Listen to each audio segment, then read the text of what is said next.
അതായത് ഈ ഒരു പെർട്ടിക്കുലർ ഇഷ്യൂവിൽ തന്നെ പ്രധാനമായിട്ട് രണ്ട് കാര്യങ്ങളാണ്. ഒന്ന് അവിഹിതം, രണ്ട് അബോർഷൻ. ഈ അബോർഷനുമായി ബന്ധപ്പെട്ടുകൊണ്ട് നമ്മുടെ പിന്നെ CPM-ന്റെ സംസ്ഥാന സെക്രട്ടറി അദ്ദേഹം ഗോവിന്ദൻ മാഷ് അദ്ദേഹം പറഞ്ഞു വെച്ചാൽ ഇത് മനുഷ്യ ഹത്യക്ക് തുല്യമാണെന്നാണ്. ഇപ്പൊ മനുഷ്യ ഹത്യക്ക് തുല്യ അബോർഷൻ മനുഷ്യർക്ക് തുല്യമെന്നല്ല, അബോർഷൻ ആവശ്യപ്പെടുന്നതേ മനുഷ്യർക്ക് തുല്യമാണെന്നുള്ളതാണ്. അപ്പൊ ഇതിന്റെ ഒക്കെ ഒരു ബാക്ക്ഗ്രൗണ്ട് ഉണ്ടല്ലോ. ഇപ്പോൾ പിന്നെ 1973 ജോ വേഴ്സസ് വെയ്ഡ് പിന്നെ US നടന്ന ആ ഒരു നമ്മളിപ്പോഴും പറയാറുണ്ട്. അപ്പൊ അതിൽ അബോർഷൻ എന്നുള്ളത് ഡീക്രിമിനലൈസ് ചെയ്തു, അബോർഷൻ എന്നുള്ളത് കോൺസ്റ്റിറ്റ്യൂഷണൽ റൈറ്റ് ആക്കിയിട്ട് അവർ കൊണ്ടുവന്നു അമേരിക്കയിൽ.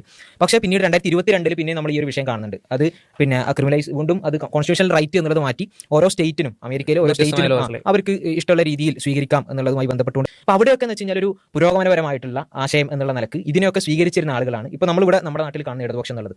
അപ്പോൾ അവരുടെ ഏറ്റവും പിന്നെ അറ്റ്മോസ്റ്റ് ആയിട്ടുള്ള ഗോവിന്ദ മാഷാണ് ഇപ്പോൾ പറയുന്നത് ഇത് ഇങ്ങനെ ആവശ്യപ്പെടുന്നത് പോലും മനുഷ്യ കുരുതിക്ക് അല്ലെങ്കിൽ മനുഷ്യ ഹത്യക്ക് തുല്യമാണെന്നുള്ളത്. ഇവർ പറയുന്ന ഒരു കാര്യം, അബോർഷൻ എന്ന് പറഞ്ഞു കഴിഞ്ഞാൽ ഒരു സ്ത്രീയെ സംബന്ധിച്ചിടത്തോളം ആ സ്ത്രീയുടെ വയറ്റിലാണ് ഒരു കുഞ്ഞ് ജനിക്കുന്നത്. ആ സ്ത്രീയുടെ ശരീരം എന്നുള്ളത് ആ സ്ത്രീയുടേതാണ്. അപ്പോൾ അവർക്കൊരു ബോഡി ഓട്ടോണമി ഉണ്ട് അല്ലെ, അവർക്ക് അവരുടെ ബോഡി എന്ത് സംഭവിക്കണം എന്ന് അവർക്ക് തീരുമാനിക്കാം. അതുകൊണ്ട് അബോർഷൻ ചെയ്യണമെങ്കിൽ അവർക്കത് ചെയ്യാം. ഒരു സ്ത്രീയെ സംബന്ധിച്ച് ആ സ്ത്രീയുടെ സ്വന്തം ശരീരത്തിലെ പേഴ്സണലായ ഒരു വിഷയം പോലെ, ഇപ്പോൾ നമ്മൾ നഖം മുറിച്ച് കളയുന്നത് പോലെ, മുടി മുറിച്ച് കളയുന്നത് പോലെയൊക്കെ വളരെ ലളിതമായിട്ട് ഒഴിവാക്കി കളയാവുന്നതേ ഉള്ളൂ. ഒരു മനുഷ്യജീവൻ എന്നുള്ള ഒരു ഇത് കൊടുക്കുന്നില്ല. ഇവിടെ ഹ്യൂമൻ റൈറ്റ്സ് അല്ലെങ്കിൽ ആ രീതിയിൽ ഈ സ്ത്രീയുടെ ബോഡി ഓട്ടോണമി പറയുമ്പോൾ ആ കുട്ടിയുടെ റൈറ്റ്സിനെ കുറിച്ച് ഇവർ സംസാരിക്കാറില്ല. അതിനെ കുട്ടിയായി കൺസിഡർ ചെയ്യുന്നില്ല.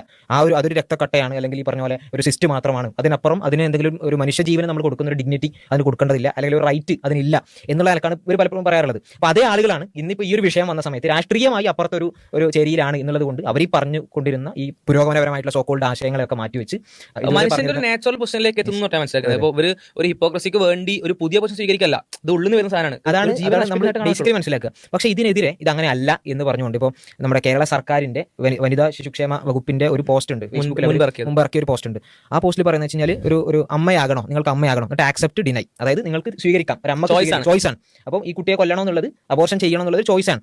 അപ്പം അമ്മയാകണോ വേണ്ടയോ എന്ന് തീരുമാനിക്കാനുള്ള സ്ത്രീകളുടെ അവകാശത്തെ അംഗീകരിക്കാത്തവരോടാണ് നമ്മളിത് പറയുന്നത് എന്നിട്ട് അവർ ഇതിനെ അനുകൂലിച്ചുകൊണ്ട്, അതായത് അബോർഷൻ അനുകൂലിച്ചുകൊണ്ടുള്ള രീതിയിലുള്ള പോസ്റ്റുകൾ അടക്കം ഇടതുപക്ഷ സർക്കാർ വന്നതിന് ശേഷമാണ് ഇത് കാണുന്നത്. ശരിക്കും എത്രത്തോളം വലിയൊരു ഹിപ്പോക്രസിയാണ് ഉള്ളതാണ്. അപ്പോൾ ഒരു വയറിന്റെ ഉള്ളിൽ നിന്നൊരു കുട്ടി പുറത്തേക്ക് വരുന്ന വേളയിൽ ആ കുട്ടിയെ കൊല്ലുന്നത് എന്താണ്?